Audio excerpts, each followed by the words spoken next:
Woo. Trying to find my way, trying to find my way, trying to find my way, trying to find my way, trying to find my way, trying to find my way, trying to find my way, trying to find my way, trying to find my way, trying to find my way, trying to find my way. I'm trying, change me. My faith is in God alone, beyond a reasonable doubt. This brainstorm pouring rain on your season of drought. Just trying to lay a couple seeds in the mouth. Thanks for listening. You ever get the feeling you was missing? What up, y'all? It's your hometown hero, Scott Lane, the Black Bruce Wayne, a.k.a. the real Adam Coleman. So, you riding with Tru-ID. This has been a crazy week. Who would have thought, a guy who was, just a couple years ago grilling the president about birth certificates would be the president. Go figure. But anyway, here's where we are. Donald J. Trump is the president-elect, and people are stunned. People are stunned. Typically, thus far I've pretty much been touching on apologetics, but I just felt like this calls for, really interacting with the times. So I brought a friend of mine on. We're about to get real with my man, Leroy Hill. How you doing there, bro? I'm good. How are you? I don't know, man. I don't know how I'm doing. I've got a mixture of emotions, like I'm sure most people do. But I'm good. God is still on the throne, so I'm good to go. So I'm going to ask you this question, man. Okay, that's where I was going first. Like, tell me, how are you feeling? Like, it's almost kind of like I don't want to, kind of paint a picture like 9/11 or something. But like, where were you when Donald Trump was elected president? How are you feeling, man? Well, I was at work and I was watching the news like everybody else. I think I left work and got in the car, and it usually takes me about an hour to get home. And as I walked in the door, the look on everybody's faces was stunned that Donald Trump was winning. I think he was winning at that point 154 to 102 or something like that. And it was just like, you got to be kidding me. I was stunned. Yeah. Given that everything we've seen said that he had no chance to win. Yeah, absolutely. I mean, the polls, the prediction polls were totally off, and it's, I think it shocked, like you said, it just shocked everybody, but, that being said, I mean, it's just kind of, if ever there was a candidate that he would have a shot against, it would be somebody, who's under federal investigation, or at least was anyway. I think that definitely gave him a fighting chance, and he took advantage of it, man. I have to say, a lot of people, I'm sure, are still in, disbelief. And I think that, the question is, I'm not even sure if people have begun to ask it, but, kind of like, where do we go from here? Like right now, I feel like people are in the coping phase. And, so the question is, where do we go from here? And I know you had some thoughts about that. So I kind of just want to lob that question to you. What's kind of been, going around your mind in terms of where we need to go, from this point? What do you see? I think that's one of the most important questions, I think, facing us as Christians right now. The one great thing that came out of this election, and, some people won't see it as a great thing, was that we in the church got a chance to see how divided we are on the issues. We got a chance to see, that we all aren't seeing the world the same way. We're all not looking at our stance or our response to the world the same way. And those divisions, during this whole election season, they came to the forefront. And I think the great thing about having Trump and Hillary run against each other was they kind of uncovered that there's some places in our faith where we're all kind of weak and we're not seeing things the same way. I don't know if we're supposed to see things perfectly the same way, but the fact that we are articulating our positions to the world so radically different is just a shock to me. But that's a good opportunity for us to kind of start bridging the divide, to really start talking to each other, and considering with our brothers and sisters who don't see the world the same way that we do. What these things actually mean, and how can we bridge this big problem that we all have. Yeah, I totally agree. And I think that, one thing I've seen, on my Facebook feed or, my Twitter feed or whatever, is that I've got friends who don't see how you can be a Christian and vote for Hilary Clinton, and because of abortion or this, that, and the third, gay marriage and so on. And then you have other friends who don't see how you can be a Christian and vote for a Donald Trump or just a Republican in general, and they would point to things like economics and ethics and things they see as being a problem, within the Republican Party, or just basically squeezing the life out of the masses economically is how they would view it. So it's just interesting, that you see on both sides you have people that I believe to be Christians, but like you said, they're just not that. There's not a coherence, I think, in terms of how we're presenting ourselves, in politics. And I don't know what to do about that. That's interesting. Yeah, this has been just a big question for me. Just a big question for me. Just thinking through, Jesus said that we're to be in the world and not of it. Mm-hmm. And I think I was driving to work the other day, and I was really reflecting on those words, what it actually means to be in the world and not of it. To be in the world, to be a part of the world, to be living in the world. And you both know the world has fallen. It's broken. It's not what it ought to be. Right. But here we are in this world that is fallen and is broken, and we have to live in it. And we have to deal with the people who are in it with us. But then he also says that we're not to be of it, meaning that whatever the world's way is, the world system, it's not supposed to be who we are.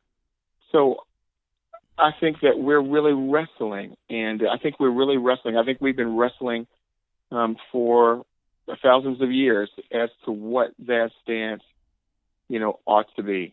I mean, think about the questions that you just, brought to the forefront, the things you just talked about, where you're talking about, one side looks at the other side and says, how can you worship Jesus and at the same time, vote for that person? Mm-hmm. Well, that person, whoever those people are, they are obviously working on a different set of presuppositions, a different set of assumptions than the other person is. I was talking to a gentleman earlier today, and I was saying that both sides are valuing something over and above their Christian faith. It's not the Christian faith that's confused. It's not the Christian faith that's confused, but they are valuing something over and above the Christian faith that is in the way of or in between the way they ought to be processing things in the Christian faith. And as I said, it's just a good opportunity for us to kind of wrestle through some of those questions and to really look at what our stance ought to be, what our posture ought to be, and whether we're actually valuing the things that we ought to value. Take a look at the folks who are valuing Hillary. If we give those people the benefit of doubt, let's just, for the sake of argument, regardless of where we are on the political spectrum, give those people the benefit of doubt. What possibly could they be valuing, that says that they're going to embrace this woman and the particular values that she espouses, even though, she supports, one of the most heinous practices known to man? I would venture to say that those people are elevating or valuing poverty, or people that are living, who don't have the things that they think that they ought to have, or have the things that they need to live healthy and productive lives, and they believe that Hilary Clinton is going to provide that for them because they don't believe that the Republicans will provide that for them. And then the people who are on the other side are saying, we value life more than this other woman or this other party does, so we can't support them because we value life over and above that. Now, you and I would look at that and say, well, of course, life is more important. And I would immediately assert that is true. But if we're really looking at this issue, what we're really thinking about is these folks are saying on the other side, hey,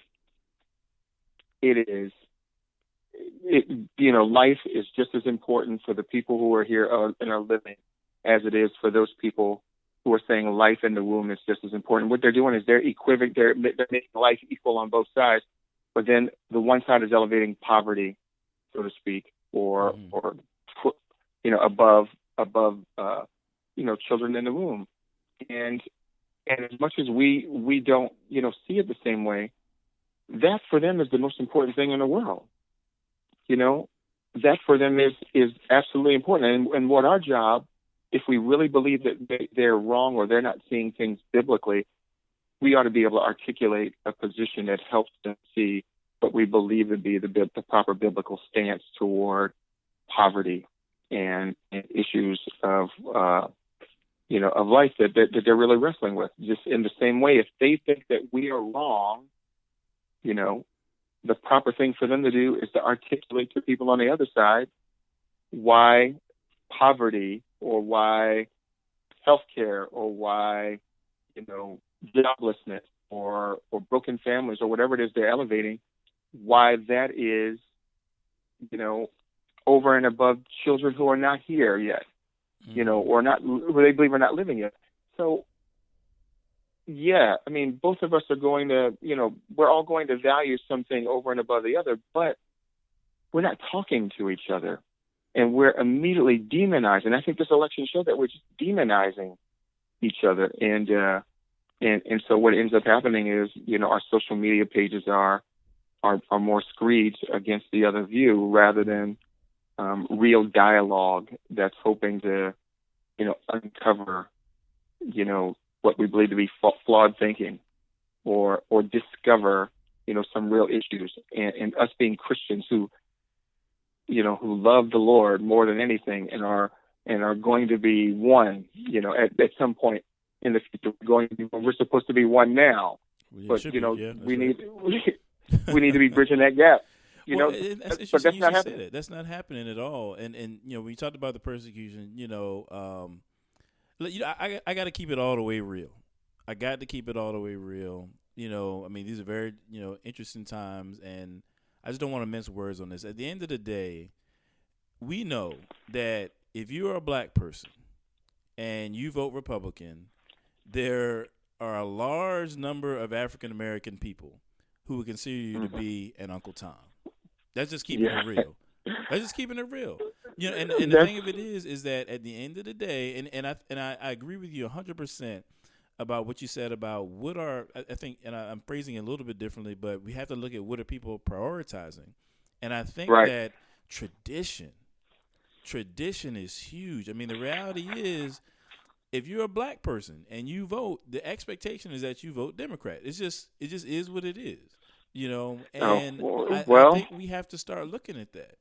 We have to start looking at that. Listen, I'm, since we're keeping it real, and you know me, when we get into these discussions, we just start lobbing bombs. Right. And I don't want to be a bomb thrower today. I want to kind of, keep the conversation elevated. Fair but enough. I have some definitive positions. I have some definitive thoughts on that idea. I mean, if you go back, blacks were originally Republicans. If you really think about, and I'm just going to say it honestly, if you think about every single negative thing that has ever happened to black people in America, the Democratic Party designed it, profited from it, propagated it. It doesn't matter whether you're talking about slavery, segregation, the black codes, Jim Crow. They were against the 13th, the 14th, and the 15th Amendment. The big question for all of us is, how then did black people begin to vote Democrat? Well, very interesting question, and the history is, it's there for anyone who wants to look at it. Right. In the 1930s, one of the biggest things that ever happened in American history was the Great Depression. We still talk about it. If you remember the Great Depression, or at least the stories about the Great Depression, every day people were throwing themselves out of buildings in downtown New York because they lost their wealth. And the Great Depression was difficult for everybody. If it was difficult for rich people, it was even more difficult for poor black people, who had nothing. And at the time of the Great Depression in 1929, 1930, what you saw was the President FDR threw blacks a bone, so to speak. People, we were in desperate need, and what he did was he made it so that we could get benefits. Not a lot of benefits, but a lot is better than nothing. And what you saw was blacks in the 1930s begin to vote against their own interests. They began to align with those people who were against them because, I mean, and we could see this. I mean, we could see this is the same thing that happened, with Israel. Israel, fresh out of slavery, and facing difficulty. And the first thing they started talking about is, man, we need to go back to Egypt with the leeks and the onions and the garlic. Right. So it isn't uncommon for people to want to go back somewhat into bondage. And that's what began to happen in the 1930s in its full bloom, in the 1960s. In the 1960s with Lyndon Baines Johnson with the civil rights bill.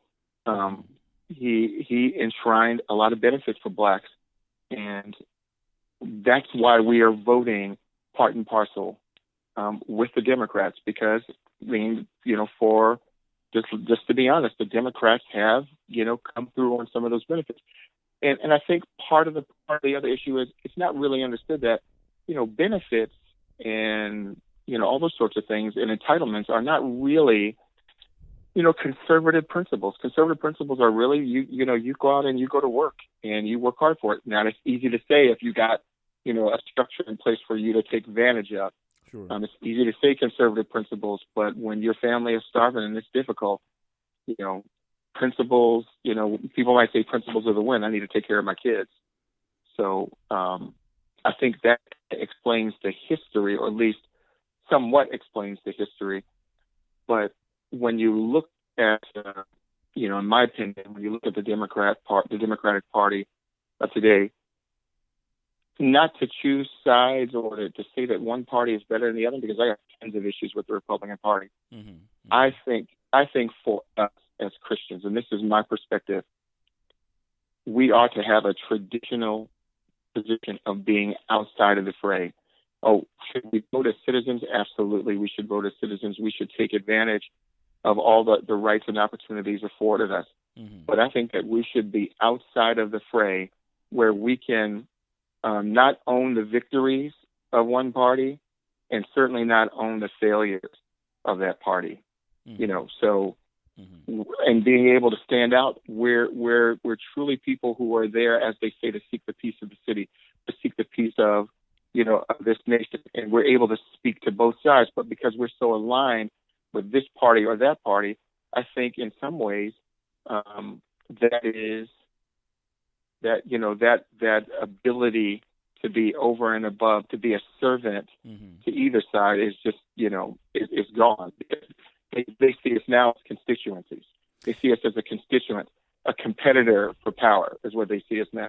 Right. Now that's very interesting. I was thinking about, as I was kind of just chewing on things in my head, preparing for this interview here, I was thinking about interest groups, that concept. And what I mean by that is, I think you have, so for example, let's say the LGBT, whatever, they got like 1 billion letters in it now, but I would just say LGBT community, they are a very definite interest group. They vote unified on things, and it's not just about voting for them. I've sat down and listened to some of their their leaders. I mean, they really groom politicians from the local level on up, and they really invest. It's a plan. Oh, very much so. They invest money, they lobby, and they have a very definite goal, and they move upon it. Just beyond the ballot box, they move upon it. I think what you have with black folks, I think they assume that they're an interest group because we used to be. But really, in the African American community, there's a diversity of where people are now. Everybody's not in the same spot. And so I think that we have the sentiments left over from the civil rights movement, and the assumption and tradition is that we are an interest group, but we don't function that way. And so therefore, we don't see anybody feeling that they have to do anything on behalf of black folks, because we're not operating that way anyway. And so I would take it a step further in regard to Christians. We too, I think we don't function like a coordinated interest group. People don't feel like they have to do anything, because we don't know what we're representing. So people don't. There's no way to really engage us in a way that you see the LGBT getting results. There's no way for us to get results like that because we're not presenting ourselves as a formidable, coherent, unified interest group. Yeah, there's a lot of discussion about that question. I think if you read James Davison Hunter's book, To Change the World, you can read a classic, Christ and Culture by H. Richard Niebuhr, and actually that book's been updated by D.A. Carson, and they're articulating these questions. They're really looking at what the Christian stance ought to be to the world. Should we even have an interest group? I mean, because an interest group, has a particular perspective. Yeah, we do have a particular perspective. But should we? I mean, should we have should we be the Christian interest group? We and you and I have been going back and forth in discussions, for a good better part of a year. Right. And this is a good point. What I love about our discussions is we don't see things the same way all the time. Sometimes in those debates, you're yelling at me, actually you're never yelling. What you're doing is you're being the articulate Scott Lane, and I'm being the passionate bomb thrower. But what ends up happening is we find out that we do see things similarly, but we don't see things, the same. And because we don't see things the same, that we can be unified on broad principles, but we're not going to always be unified on specifics. And Sure. I think in order for us to be, I think an interest group, we're going to have to articulate the same set of values and the same set of beliefs. And as much as I would love to speak as with Christianity, I think you and I both know that isn't what it is. Should it be that way? Oh, sure. But is it that way? Absolutely not. I mean, our churches are still segregated to some extent. Mm-hmm. You're going to find one series of churches that are on one side of the political spectrum, and another series of churches are on another side of the political spectrum. I think in all those cases, this goes back to the first point that we made, or the thing we talked about is we're valuing something over and above our unity. Mm-hmm. We're valuing our own interests or our own perspectives over and above our unity. It's just difficult for me, to look at this last election. And, if you've ever been on my Facebook thread, I've been battling with Christians, not battling. I started out battling against, a certain political figure that I thought Christians were embracing.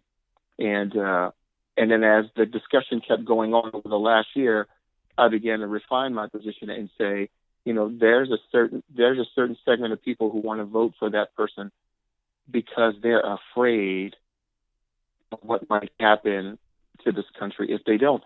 And that's a legitimate fear. They have children, they have grandchildren, they have hopes for what they believe the country ought to be. That's a legitimate fear for those people. And I had to really take a step back and say, hey, we're not seeing things the same way and with the same, from the same perspective, but they have a legitimate fear there that they're really wanting to work out. And I have to give them space to say, hey, that's how you're going to work out. But my perspective ended up here. Mm-hmm. Okay, if that's your legitimate fear, that's a legitimate perspective that you want to come, then you still shouldn't embrace that person publicly, because when you lie down with that person and you defend that person and you champion that person, you own that person's successes, sure, but you also own their failures. And ultimately, when we present ourselves as Christian and we're so wed to this individual or that individual, the failures are upon us. It isn't us who is stained, it's the name of Christ that is stained. So ultimately, where I began to argue is that if you have those fears are legitimate, but we can't be in bed with this person or that person. We can't be in bed with that person. We can't have that person's foibles, flaws, vulgarity, corruption, coupled with the name of Jesus Christ. Mm. It's a shame. And I just remember, some years ago after Arnold Schwarzenegger, won governorship in California, mm-hmm. and I was sitting there watching television with my wife, and I said to my wife these words. I said, "You know what, honey? Christians put that man in office, and Christians put this man in office because we were one of these largest voting blocs. Mm-hmm. When Christians put this man in office, people are going to say that Christians cannot claim the moral ground because they put this guy with this life in there." And no sooner than I said that, I can tell you, David Gergen, who was a CNN contributor, seconds later, articulated the same point. Wow. Even in this election, and I am no fan of Bill Maher. He's foul-mouthed, he's all those other crazy things. But if you listen to his 5 or 6 minutes screed against Christianity, I'm going to tell you something. He has some points. As much as we hate to say it, he has some points because he points out our hypocrisy. We preach values, character, and all those things on Sunday, but when the election rolled around, we need to put those values, character, and all that other stuff in our back pocket because this thing here is for real. That thing we do on Sunday, that's just Sunday. Right. But come election Tuesday, Wow. hey, I think those are what you call situational ethics, and I think that like I said, I have some definitive views on that, and I'll tell you, I won't tell you who I voted for, but I can tell you they weren't one of these two people, and I can tell you for me, even though I knew my candidate would lose, that was particularly freeing. I walked away and I said, you know what? My conscience is absolutely clear. Right. I can honestly say my conscience is clear. And for some, and I'm going to say this other piece, for some would look at me and say that I wasted the vote. I didn't waste the vote. I voted for the candidate that I believed would be the best candidate as president. That's right. I didn't waste my vote. Now if I voted for someone who I didn't believe in, then for me that was wasting that was wasting my vote. And then another person might say, the Supreme Court or was up for grabs. You know what? I'm going to tell you something. I really want you to think about what I'm about to say here. All right. I want you to imagine that you're those people, those slaves that came out of Egypt, and your backs are against the sea, and there's a pillar of fire between you and Pharaoh's army, and all of a sudden that pillar is starting to go down, and you're thinking to yourself, what are we going to do here? They're going to run up on us and kill us and drive us into the sea. I can guarantee you, there was not one Israelite there who could imagine that God was about to part the seas and they would walk across it on dry land. There was not one person who imagined that before it happened. And my whole point in saying that is this. We keep trying to do God's business and bail God out of these situations because, hey, the Supreme Court is in court. And you don't know how God would rescue us if we stood on our convictions, if we really stood on what we believe. Nobody knows what God would have done. But no, we'll never get to see that now because, rightfully so. You and I know, like I said, I have to watch myself because I get passionate about these things. We're trusting too much in this government. We've put too much of who we are into this country. I fought for this country. I'm a combat veteran. I'm combat decorated. I love America, but I love Jesus more than I love America. And that's where I stand at on those issues. So my concern and my passion is for the church, the name of Christ. Well, America. I want to butt in, and I would like to take a little bit of credit for your current stance on this. Because I feel like I've rubbed off on you a little bit. For sure. I'm not anti-America, I'm really not, but No, not at all. But this is a year. This is a years-long discussion. This has been a years-long movement for me because I can tell you, I wasn't thinking this way. last year this time. But when I really started to look at, my own convictions, and I can tell you, when my convictions began to change about my faith, when I started to look so many years ago at the issue of abortion, and I can tell you, it was during a particular election where, it was, obviously Republicans versus Democrats has always been, but in this election, I voted for one candidate, but I hoped that the other candidate would win. You know what I'm saying? I voted for one candidate because I believe that voting for that candidate was morally better than voting for the other candidate. But I secretly hoped that the other candidate, the one that I didn't vote for, would have won, and was roundly disappointed when he didn't win.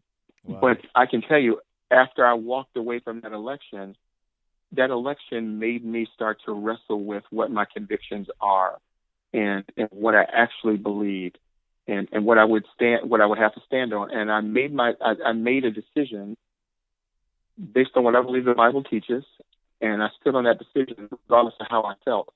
And I think for Black people, for white people, for Chinese people who love Jesus, we need to stop making decisions on the basis of how we feel. And we need to start making decisions on the basis of what our convictions are. Hey, America's got to fend for America. America does not need me to defend it. America needs Jesus.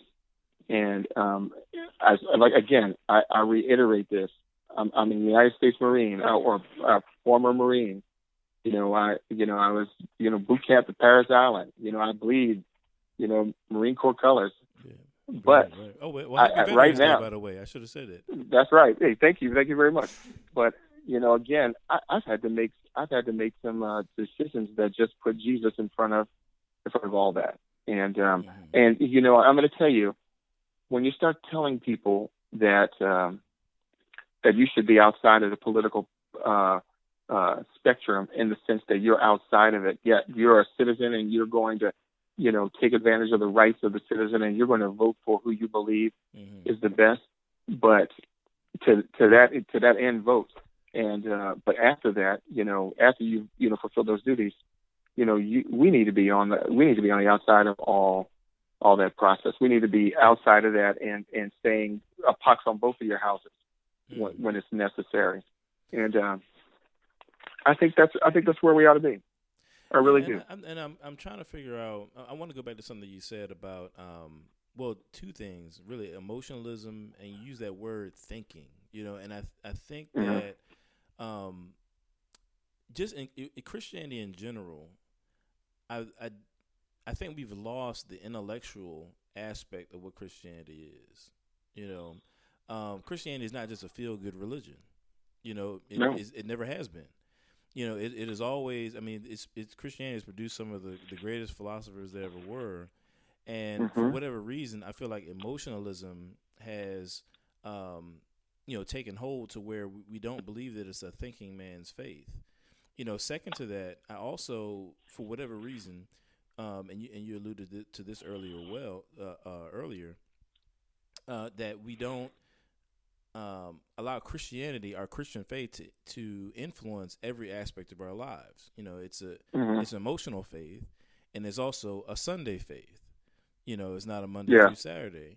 And so when it comes to issues like voting and not just voting but other things too, it seems to me that Christians approach it from a detached standpoint where we're not really investing critical thinking in what we're doing. We're just kind of just going with the flow, just going with what we feel, and I think that's where we go astray. I mean, some people, they really believe that it honestly, it doesn't matter what the Republicans say, because grandma and my grandma beforehand voted Democrat, we're going to go Democrat. And then you have people on the other side too, but I think the bottom line is just we're so steeped in emotionalism. I almost feel like there has to be a culture shift within the body of Christ to, to really embrace thinking. I mean, I don't want to make it seem like Christians, but I mean, but it's true though. Like we don't embrace that. Yeah, I mean, I think if you've gotten it, if you're a person, that discusses. I mean, my wife always says to me, honey, you don't have to say everything you think. And I do, and I say to my wife, honey, I got to say something. Right. And I feel that I can't say, saying nothing is not good. And I think all the time. So I have to say what I think, and I need to let what I think influence, how I feel. And when I get into these discussions, and we've been in these discussions, like I said, for, the whole election season with people that I love, people that I've known for years. And I got to tell you, and I'm going to say we, because I don't want to say that I'm separate from that, because I'm sure that, when you get into discussions, we all say some crazy things, but I mean, we ought to be embarrassed of our theological understanding and how we express that in some of the discussions that we get into. I mean, I will say this, as a pox on me, so to speak. I remember a couple of weeks ago, I'd gotten into a discussion, and one of the professors from the seminary that I attend is one of my friends on Facebook, and he called me in the office. Oh, he called me on the telephone, actually.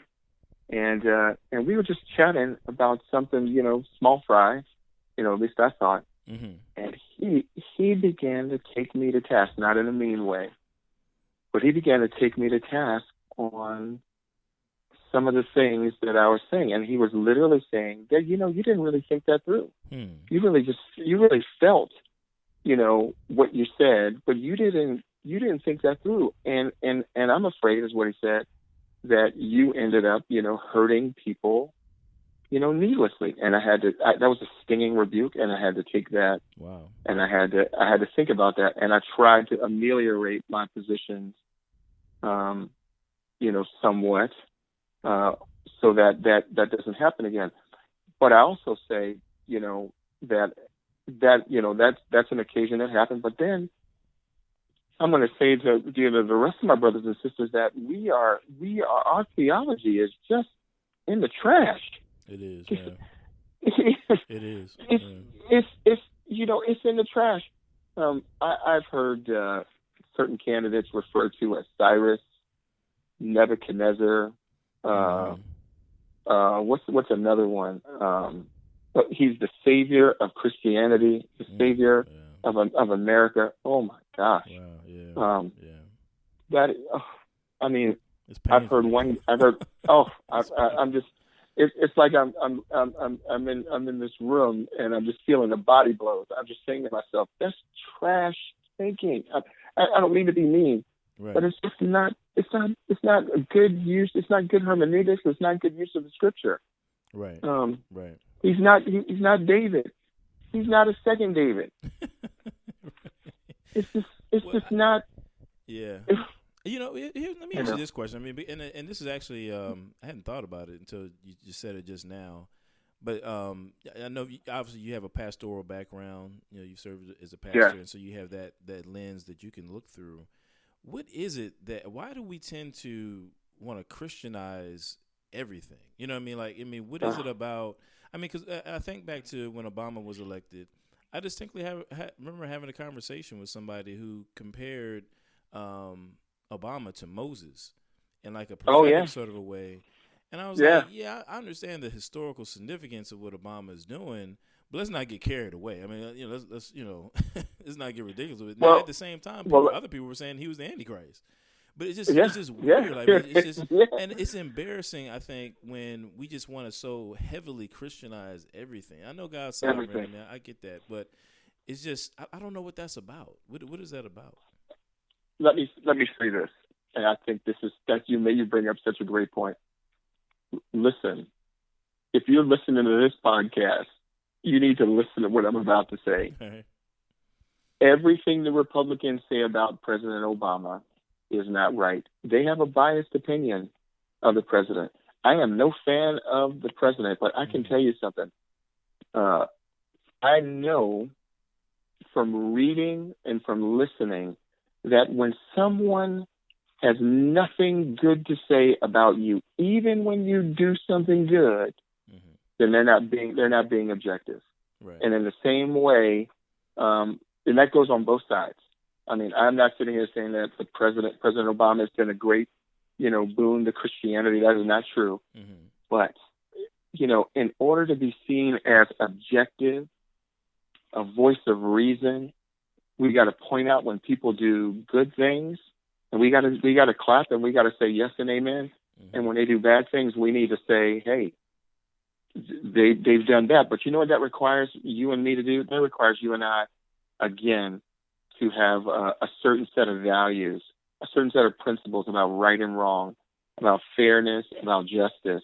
And those things need to be applied in the way that we live, in the way that we articulate our views about other people. They just have to be applied. And when you're seeing people call the Obama the Antichrist, I mean, he's done some crazy things.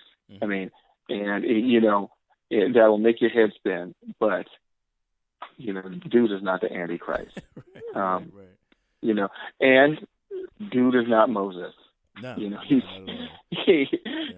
not. He's no matter how many halos they put around him, he's not the Messiah either. No. And I think sometimes we don't understand how we're being played by people. Look, we're being played by people because people know what our issues are. They know what our fears are, and if you don't pay attention to who you read, who you listen to, who you watch, you'll be taken in. Yeah. I'll give you a prime example. I wrote a blog post not too long ago, and I called it Nudge. And the tagline is something like how choice agents are secretly shaping our opinions. And this goes all the way back to Albert, I think his name is Bernays. He was the guy who really invented the topic of propaganda. And what this is how news agencies, or the common expression is how news agencies shape the news in such a way to shape opinions. For example, on the Republican side, Donald Trump got so much free airtime on Fox and Friends. Nobody asked, why is he the only one getting free airtime on Fox News in the morning? Another conservative, media agency like Breitbart, for example. Breitbart, the editor of Breitbart, his name is Steve O'Bannon, notably in the Trump tank long before the election started. He chooses. There's an article written. I can't recall exactly where it was. I wish I could pull it up right now. But there's an article written explaining that he chose long before the primaries even began who his candidate would be. So what does he do? He says that the only articles that get published about Donald Trump he has to approve. And it doesn't. And here's the thing about choice agents: it doesn't necessarily mean that they're going to post every negative article possible about his opposition. But let's say that my tone is against globalism, right? Let's say that the tone of the tenor that the way we're going to shape the news is against globalism.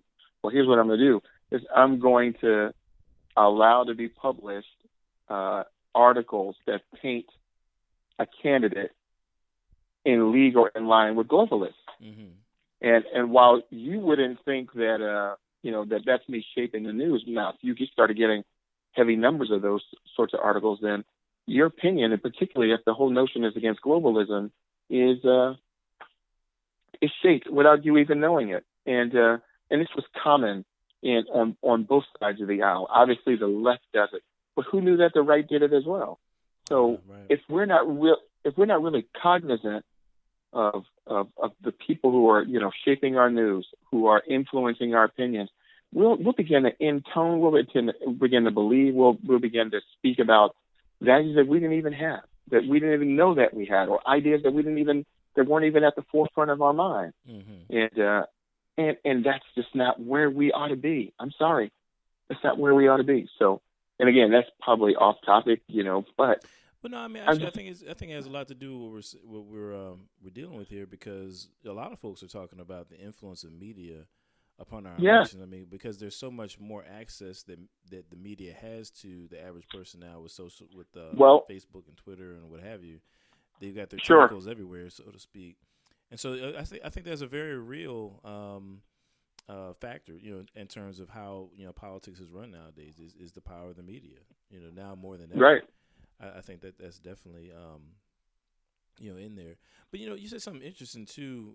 About the you said something about values. Hmm. And from a lot of what you said here, just kind of really seeing the difference between where we ought to be as the body of Christ, in terms of Right. upholding those values versus this party or that party.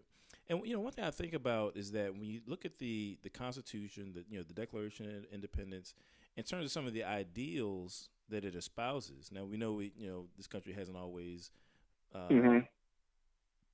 followed through on those ideals, but for everybody anyway. Um, Hmm. but I think that some of those ideals are so in line, with the Christian worldview, obviously because Christianity had a large influence in terms of how this country was founded, that sometimes you can kind of get suckered into, I guess this patriotism and almost make it synonymous with the Christian faith. Because Right. there's that intersection between some of the values that this country is supposed to stand for, and Christianity. And I think that's a very tricky thing to navigate there. Because at the end of the Right. day, we're still, as you said, in this world and not of it, and we have to be Right. careful to, even if somebody, has some things in common with you, that doesn't mean that you got to go all the way with them. I mean, I think we have to be kind of careful about that. You know what I'm saying? Francis Schaeffer said that in this world, we can have co-belligerent relationships. And you keyed it when you said, we can go a long way with them. His view was, in the world, there are people, who don't necessarily agree with everything that we agree with. Mm-hmm. But on some key things, we can find broad agreement. Now, Francis Schaeffer would say that he could go a long way with those people on those things that they agreed on, but only so far. And those relationships, those co-belligerent relationships, which is what he called them, you can maintain a co-belligerent relationship. But if the people who you are really in line with, like fellow Christians, could not understand this co-belligerent relationship that you had, then you should jettison it. Do you see what I'm saying? Mm-hmm. So there are people who we can be co-belligerents with, who we can have, some relationship to, because we agree with, we hold the same values, so to speak, on a particular issue.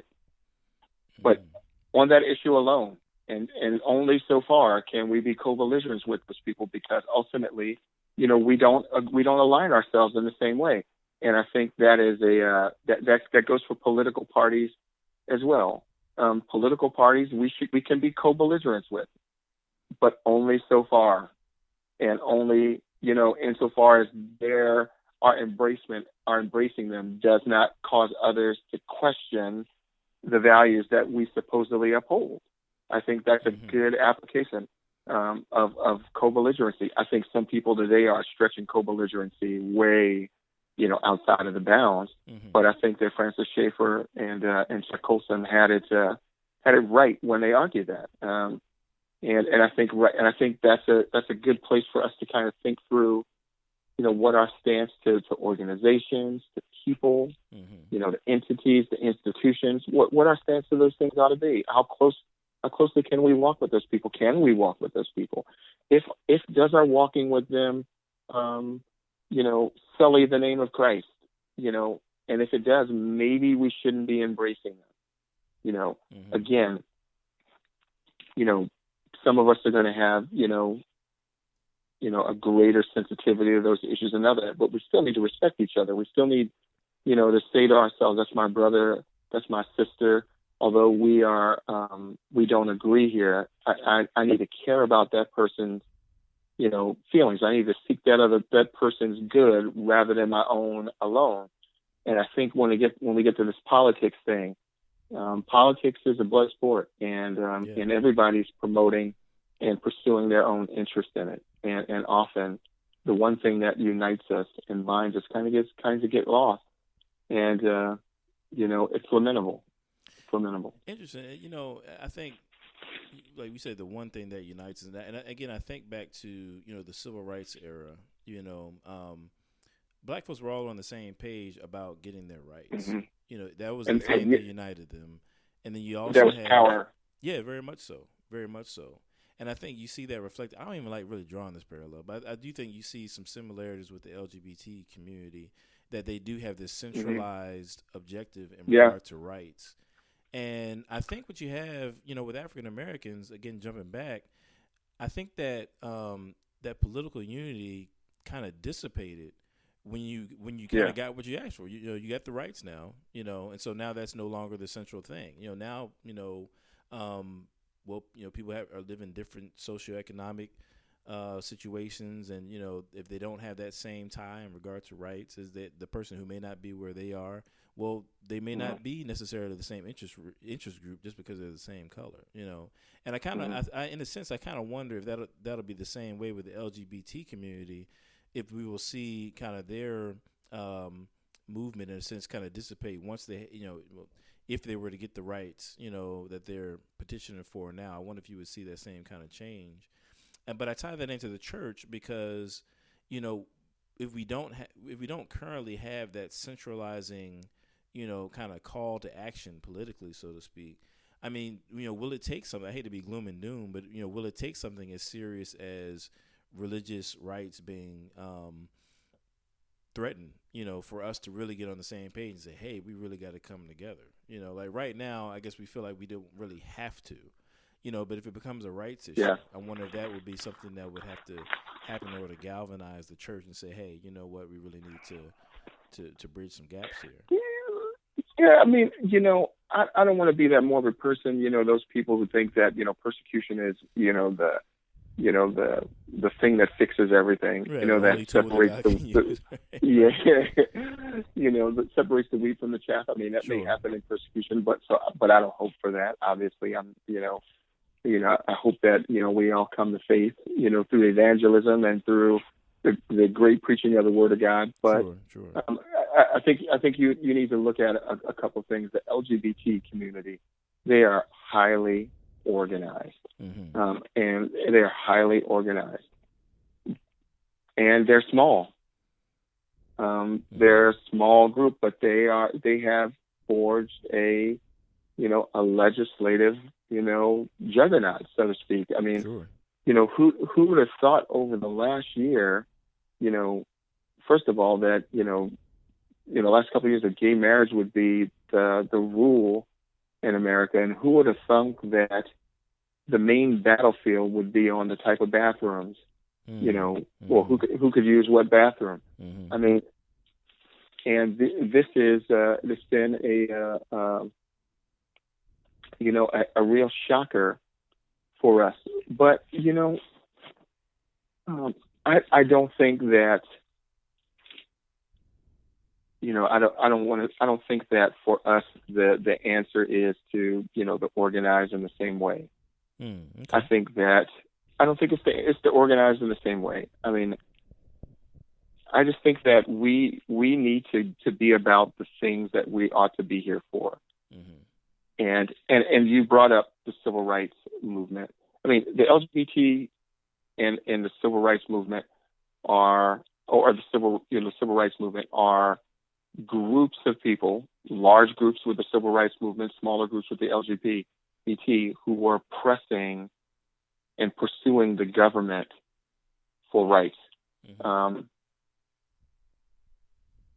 Where do Christians' rights come from? I mean, and this is one of the things that I said to people that I discussed with. If let's say that one of the candidates that ran this time ran and they came into office and all of a sudden outlawed Christianity and made it illegal and was taking our property and all these other sorts of things,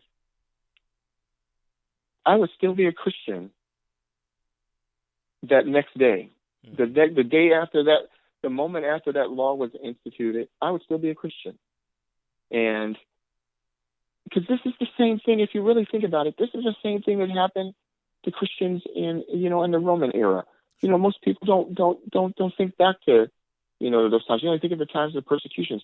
Who had the problems with Christians in the Roman era? It wasn't the government. At first, the government came to persecute Christians, but it was the institutions. It was the intellectuals. It was those people that, of the time who first labeled Christians atheists, and they labeled Christians atheists because they didn't hold the values that held and united all Romans. They were outside of those values. And what did the Romans do to those Christians as they began to kill them? First, they ruled that they couldn't own property. They took their property, their ability to own property, and then they began to systematically execute them. And you know what? The church is still there.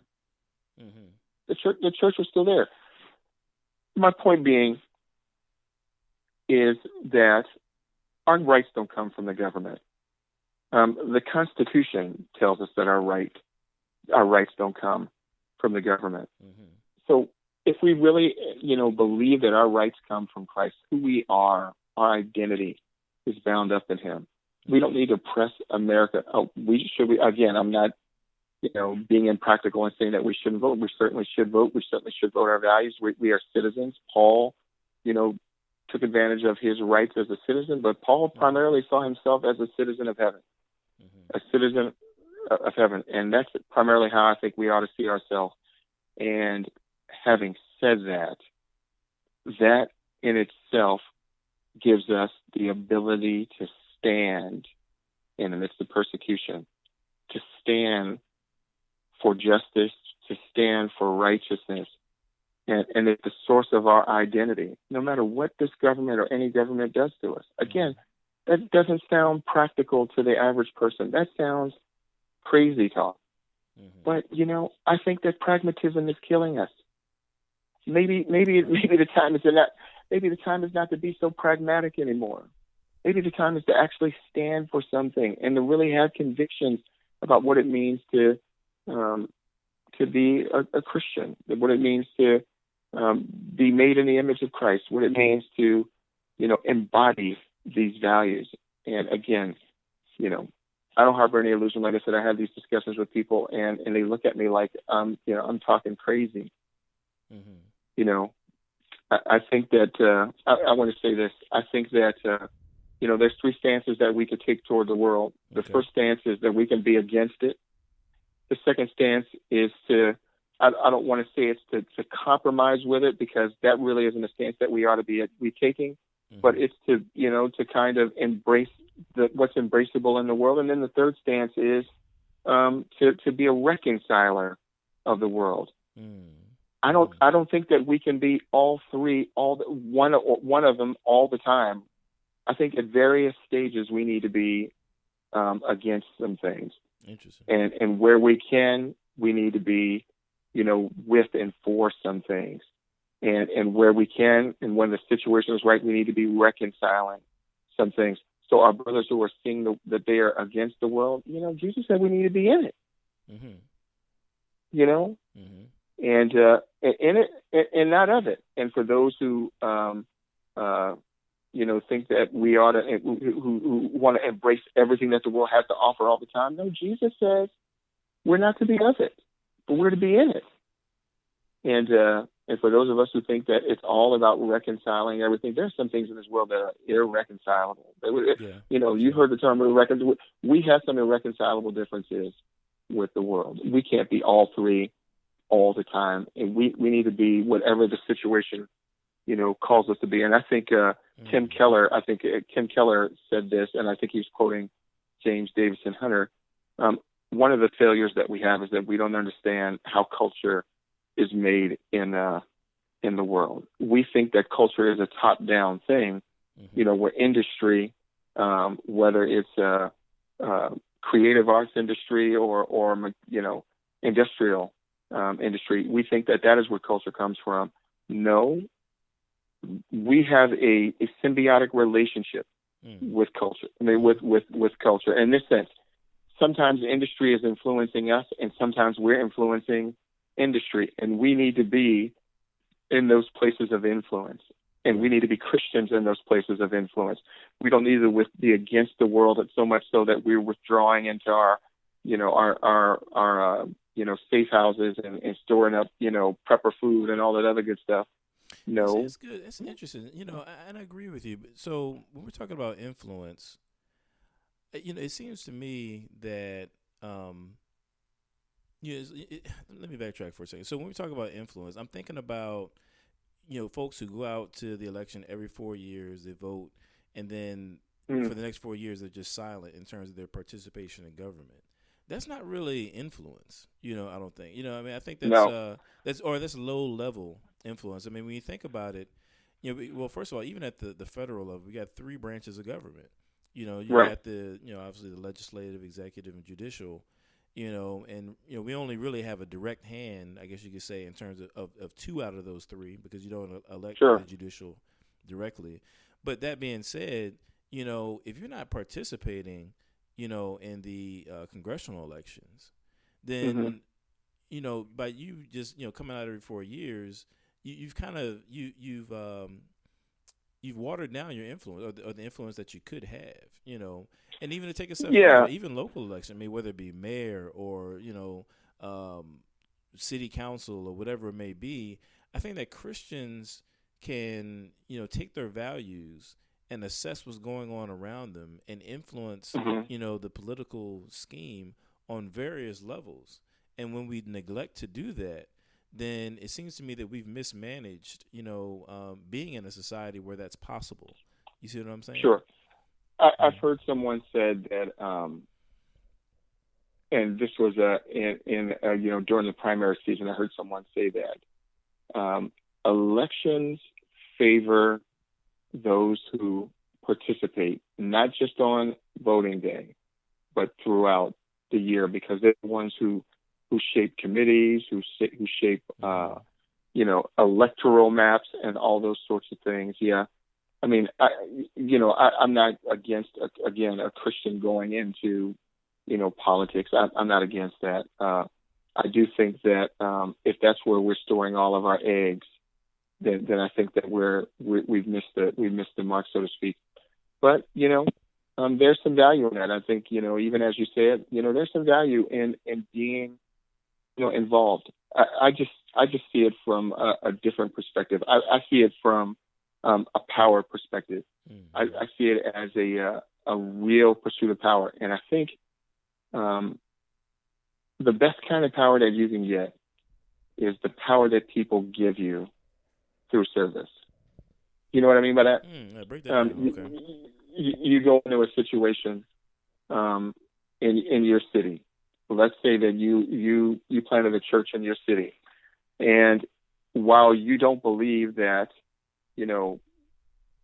social justice is the primary way, it is a way, it is a function, something that we do, but it's not the primary thing that we do. But when you go into the city, where you plant your church at, and you're preaching the gospel, mm-hmm. and you're helping families out within that neighborhood, and that's kind of what happened, where my wife and I ministered at the last 5 years. Church sit in the urban community. That's a boon to the community. Mm-hmm. People will give you, it's because that church isn't really pursuing political power. People will give you power. People will give you a voice because they believe that you're there for them. I mean, what is the old saying? People don't care what you say until they know how much you care. You know what I'm saying? Is that what it is? Something as simple as that? Yeah, people don't care what you know until they know that you care. Yeah. Mm-hmm. Exactly. You know what I'm saying? So, again, that's not our primary mission. Our primary mission is not to feed the poor. It is not to stop this action or that action. Our primary mission is to preach the gospel. It's to baptize, to teach people about who Jesus is, and to teach them to observe all the things that he taught. But we also do serve those communities that we're planted in. But the goal is that as we serve those people give you power because they know that you're there for them. Mm-hmm. And the moment that they stop trusting you, they don't give you any power. So, here's what I think primarily. I think that in this last election, for example, we saw one particular individual who had used their power as a means to buy influence, to take care of their friends. Mm-hmm. We saw this, in all the email leaks where, we saw people who were connected, deals were made, and people didn't trust that person because, they really saw that person for who they were, that they were really, dishonest, that they took the good power that they had and they used it to serve their own interest. And that's a reason why that individual, didn't win in the election. And it's a good example of a person that abused, the influence and the power that they give them. Now, it's bad when someone in public life does that, but how much worse is it, if, this happens in the church, if the church abuses people, sure, takes advantage of them. I mean, ain't no hurt like a church hurt. Yep. But that's why we need to be the kind of people who elevate Christ, who love one another. The Bible says that they will know that we're Christians by how much we feed the poor and how much we, pick up trash in the neighborhood and how much the Bible doesn't say that at all. Mm-hmm, mm-hmm. The Bible says that they will know that we are Christians by our love for one another. That's right. That's how they'll know. So, we focus on loving each other, caring about each other, listening to each other, meeting each other's needs. People see how we love for each other and how we care for each other, and they want to be a part of that family. Who doesn't want to be a part of a family that loves each other? Do you catch what I'm saying? Sure. I mean, you want to be a part of that family. And then as those people who've learned to love each other are implanted in their neighborhoods and they care for the people who God has put in their sphere of influence, that's how a church grows. Mm-hmm. That's how a church grows in influence. And that's how it's able to speak powerfully, prophetically to people. It's because they kept, the gospel Amen. first. They made it a priority. And what they found is that, he who wants to be first is a servant of all. And they serve the people, and the people have given them power. That is most articulated, if anybody's interested in, by James Davison Hunter, To Change the World. And again, that's a good book to pick up and read. It's a great read. It actually takes you through the foolishness of the 80s, and the church's first dalliance with political power, and forces us to ask the question, how that worked out for us, and we're seeing the outworking of that right now, now into 2016. So. The church has got to get back to being the church, man. And that's listen, not to say that. I'm sorry. We're not criticizing. We're not criticizing the church. I'm not criticizing the church. I mean, one of my pastors used to say, you want to anger a man, you talk about his bride, and I don't want to anger God by talking about his bride. I love the church. That's right. And it's like this thing that we all care about. That we don't want to see its name sullied and its reputation damaged, for a bowl of stew, a bowl of porridge, or a Supreme Court. The church is going to last forever. The Supreme Court is here until Jesus comes back, or even or shorter than that. What I mean? Yeah, right. Yeah. So that's I don't want to be right, man. I mean, and I know for myself, I can myself, I dealt with church hurt for a good period of time. Certainly about 6 or 7 years ago. And one thing I felt was impressed upon my heart is if Jesus hasn't turned his back on the church, then how can I? And I had to get over. What's that? That's a mature decision. Well, That was a mature decision. It took me a while. I was hard headed. Hey, that's okay. Yeah. That's where you got there. You got there. Right. I know people that have been hurt. I know people that have been hurt at churches, going back to 1998, and they still haven't set foot in a church since then. So, you know, and I think in our heart of hearts, we have to ask those people who we disagree with politically and who name the name of Christ. We need to take time and have conversations, and we need to listen, and we need to ask questions, and we need to, be willing to have our views stretched, not necessarily changed, but to be willing to have our views stretched. I think that when we do that, if we do that, then that's the beginning of bridging, this divide, within the church. I just have hope that this divide can be bridged. And I think, like I said, the first thing that we need to do, going back to the reason why we're talking, is we need to talk to each other. And it can't be through shouts, and it can't be through accusations, and it can't be proof texting this other person to death. I mean, we have to say, okay, why do you feel that way? And what you'll find out is that they're elevating something over and above the main thing, in the same way that we elevate some things over and above the main things. And then what we need to do is to try to help our brothers and sisters see, the main thing again, and not be angry. I'm a conversationalist. I love to provoke, people to discussion. I know you. I know firsthand.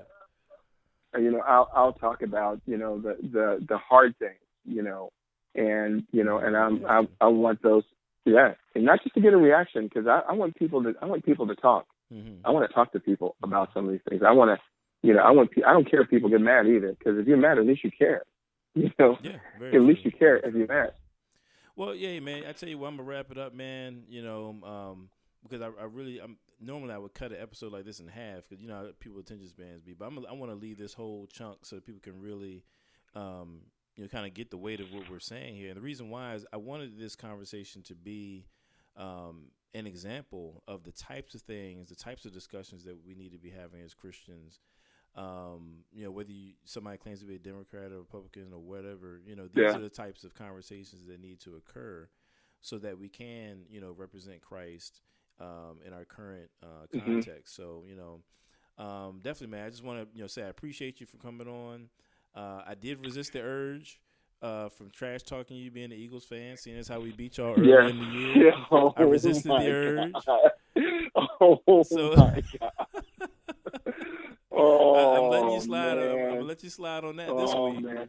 I might just invite you back on just so I can brag on that a little bit. Hey, listen, I've learned. If you're going to give it out, you got to be able to take it. And I love. The one thing I say about everything, it's a long season. It is a long season. Y'all beat us, so I can say hail to the Redskins. Y'all beat us. I mean, it is what it is, and the Cowboys beat us. Once we end this call here, how about we just get together and pray that the whole Cowboys team catches like malaria or something like that? Or maybe they get stuck in a mannequin challenge on the plane, and somebody forget to call it over or something. Right. Something. Well, hey, man, I appreciate you. I'm just all right, man. And, appreciate you, man. Thanks. Love you, man. Yep, absolutely. Love you, man. I love you as well, man. I love everybody listening. That's another show in the books.